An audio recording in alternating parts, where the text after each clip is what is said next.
प्यारे साथियों, हमेशा की तरह दिन भर ऊर्जावान रखने के लिए एक मोटिवेशनल कोटेशन। समस्याओं का अपना कोई साइज नहीं होता, ये सिर्फ हमारे हल करने की क्षमता के आधार पर छोटी और बड़ी होती हैं। बहुत गहरी लाइन है सर ये।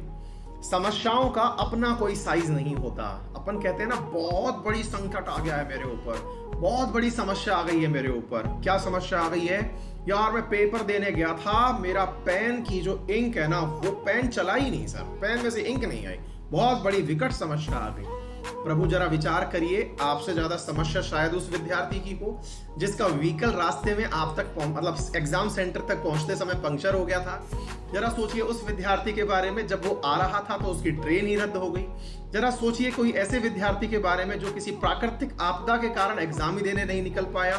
कहने का मतलब हमारा ये है कि हम समस्या को बड़ी मानते हैं या छोटी मानते हैं, ये हमारा दायरा है। और साथियों, एग्जाम के टाइम पर और विद्यार्थी जीवन में आपको मैं एक बहुत रियलिटिक बात बताता हूं। अभी क्या ये आप लोग पढ़ने लग रहे हो ना, इन दिनों क्या होता है, आपको आपकी कुल 5-7 किताबें हैं। देखिए कभी है ना, इस तरीके से सोचना आपको बहुत ही अच्छा फील होगा, अंदर पॉजिटिविटी आएगी।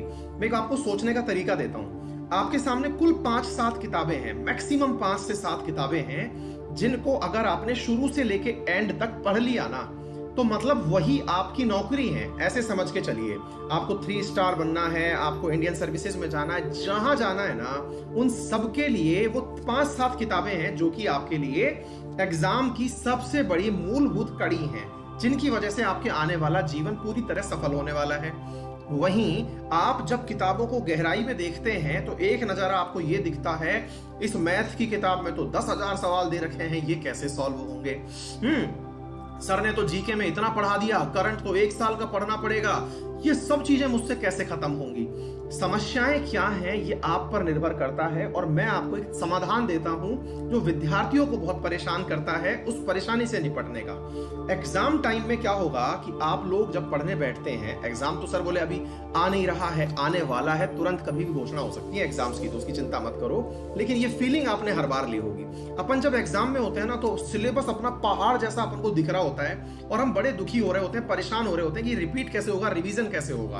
आप कुछ मत करिए, थोड़ी देर के लिए उस किताब को बंद करिए। बोले सर एग्जाम में तो पढ़ना कंपलसरी होता है, एक बार प्रैक्टिकल करके देखिएगा। उस किताब को थोड़ी देर बंद करिए और आंखें बंद करके थोड़ा सा उठ जाइए, थोड़ा बाहर घूम के आइए, आंखें बंद करिए, थोड़ी देर के लिए मनन करिए, सोचिए अपने बारे में कि यार इस किताब के अंदर इतना क्या इंपॉर्टेंट है जो पेपर में पूछा जा सकता है।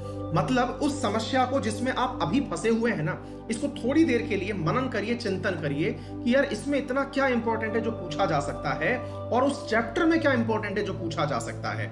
आइए तुरंत उस पेज को खोलिए, क्योंकि विद्यार्थी को यह पता चल चुका होता है कि इंपॉर्टेंट क्या है।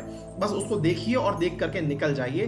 पेपर में 99% वही चीज आती है जो पेपर से पहले आप लोग पढ़ के जाते हैं। ये ऐसा इसलिए होता है क्योंकि आपका अनुभव आपको ये बता चुका होता है कि बेटा ये आएगा, ये देख चल, और आप आके बहुत खुश होते हैं, यार मैंने तो जो देखा था ना एंड टाइम पे वही पेपर में आ गया।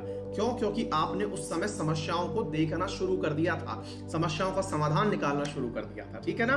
तो आपके ऊपर है, आप टेंशन को कैसे लेते हैं। आप अपने तरीके से सोचने का प्रयास करें, लेकिन समस्याएं जब सोचने लगे तो ये सोचिएगा, महात्मा गांधी जी कहते थे कि जो अंत में खड़ा हुआ व्यक्ति है ना, केवल एक बार उसकी समस्याओं का विचार कर लीजिएगा, आपको अपनी समस्या छोटी लगने लग जाएंगी। उस व्यक्ति के बारे में विचार कर लेना जिसके पास इन दिनों रोड पर चलते समय खाने की व्यवस्था नहीं है, पैरों में चप्पल नहीं है, बेड़ाइयां फट चुकी हैं। अपनी समस्याएं आपको कम लगने लगेंगी। जब आपका एसी खराब हो जाता है तो जो वाली फीलिंग आती है ना कि यार एसी खराब हो गया, तो जरा उस व्यक्ति के बारे में सोच लेना जिसके पास पीने का पानी भी नहीं है, समस्याएं छोटी लगने लगेंगी।